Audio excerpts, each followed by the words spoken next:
So I want to tell you about uncertainty relations.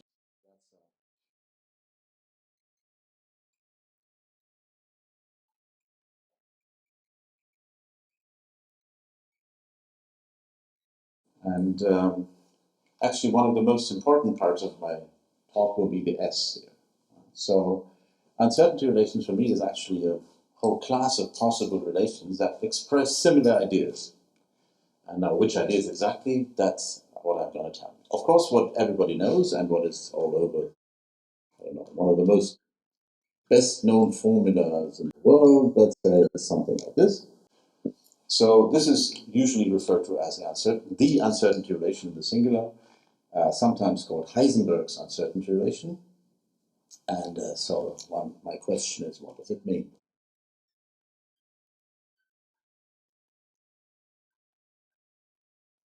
Okay, so the first thing that you do is you go to Heisenberg's paper.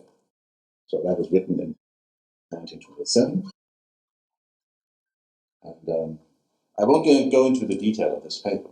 Um, that's a story in itself. Actually, I've written a paper about it. You could read all that. So it's not so easy to unravel all the different layers of meaning in there. But you will not find a very simple and very clear explanation, and certainly not one that sort of fits what you know about quantum mechanics when you learned quantum mechanics in a modern way. So you have to remember, 1927, the theory was still in its nappies, right? So it was born 1926, or maybe 25, depending on how exactly you want to set the date. But it was extremely young, the theory, right? And so people like Heisenberg were pretty much feeling their way around it. And this was an extremely important early contribution, right? So that there's no doubt about that. But the paper is not very clear. And especially what he means by uncertainty is not so totally clear. So Heisenberg likes to think in terms of knowledge. So this is often how it's written, that you cannot know the position and the momentum of a particle with high precision at the same time.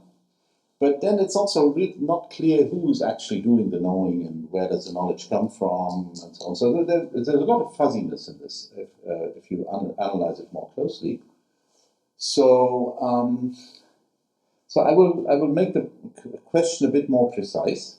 It will have some elements of Heisenberg in it, but let me ask the question in this way: what does it mean operationally?